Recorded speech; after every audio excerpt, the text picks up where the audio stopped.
Hello प्यारे दोस्तों, आप सभी कैसे हैं। मैं आशा करता हूं कि आप सभी लोग बिल्कुल अच्छे होंगे।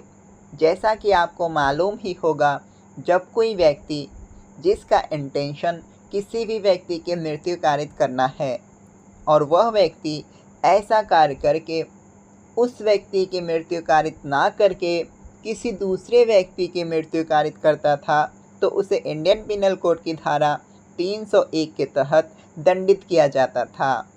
आज हम लोग इस वीडियो के माध्यम से ये जानने का प्रयास करेंगे, अगर कोई व्यक्ति किसी व्यक्ति की मृत्यु कारित करना चाहता है और वह व्यक्ति उस व्यक्ति की मृत्यु कारित ना करके किसी दूसरे व्यक्ति की मृत्यु कारित करता है, तो वैसे व्यक्ति को, वैसे आरोपी को भारतीय न्याय संहिता की किस धारा के तहत दंडित किया जाएगा। तो चलिए बिना देर किए हुए हम लोग वीडियो को स्टार्ट करते हैं। आप हमारे साथ बने रहें।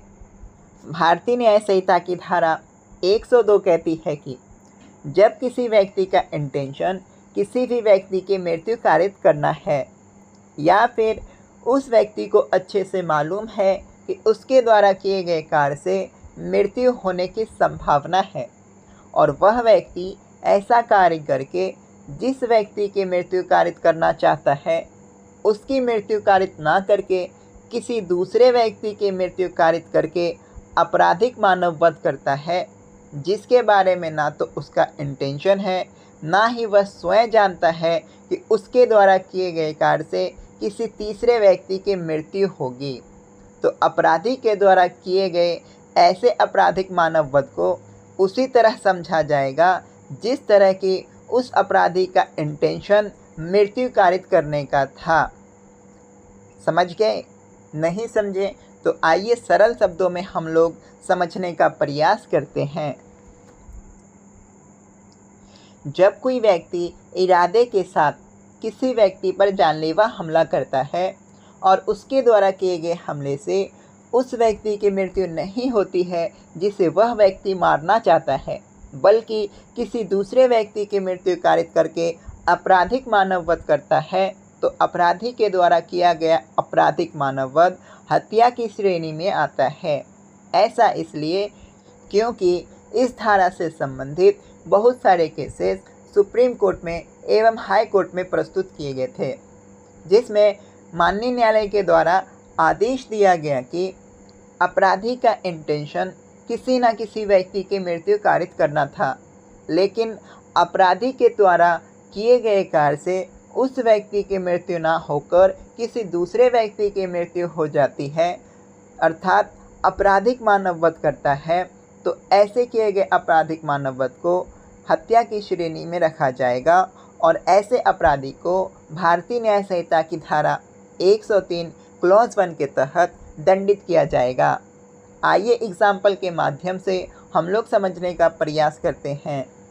मान लीजिए दो भाई हैं, एक राजू है तो दूसरा सोहन है। दोनों भाइयों के बीच में ज़मीन विवाद चला आ रहा है। एक दिन ज़मीन विवाद को लेकर दोनों भाइयों में हाथापाई हो रही थी कि उसी दौरान राजू अपने घर गया और एक देसी कट्टा लेकर आया और अपने भाई सोहन पर चला दिया, लेकिन वह गोली सोहन को ना लगकर पास में खड़ी एक महिला को लग गई और उस महिला की मृत्यु घटना स्थल पर ही हो गई। अब मैं आपसे 4 सवाल पूछता हूँ जिसका आपको जवाब देना है।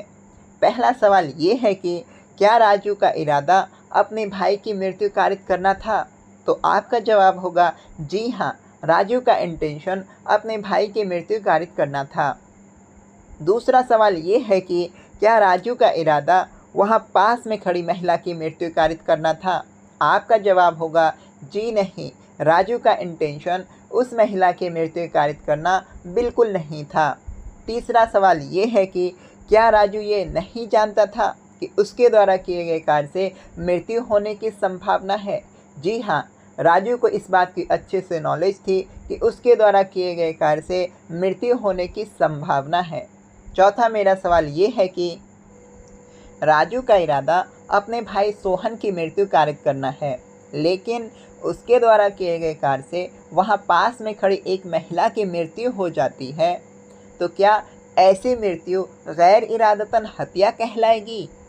जी नहीं, ऐसी मृत्यु गैर इरादतन हत्या नहीं कहलाएगी, क्योंकि राजू का इंटेंशन अपने भाई सोहन की मृत्यु कारित करना था, लेकिन उसके द्वारा किए गए कार्य से उसके भाई की मृत्यु ना होकर वहां पास में खड़ी एक महिला की मृत्यु हो जाती है। तो ऐसे किए गए मृत्यु को हम लोग गैर इरादतन हत्या नहीं कहेंगे, बल्कि यहाँ पर इंटेंशन राजू का साफ है कि वह अपने भाई की मृत्यु कारित करेगा। तो ऐसे किए गए मृत्यु को हम लोग हत्या की श्रेणी में रखेंगे और इस धारा के अंतर्गत शक्ति पाए गए आरोपी को भारतीय न्याय संहिता की धारा 103 क्लॉज 1 के तहत दंडित किया जाएगा। तो उपरोक्त सारे बातों से पता चलता है कि जब किसी व्यक्ति का इंटेंशन किसी भी व्यक्ति की मृत्यु कारित करना है और उसके द्वारा किए गए कार्य से किसी दूसरे व्यक्ति की मृत्यु हो जाती है, तो ऐसे किए गए आपराधिक मानव वध को ठीक उसी तरह ट्रीट किया जाएगा जिस तरह की एक व्यक्ति हत्या करता है।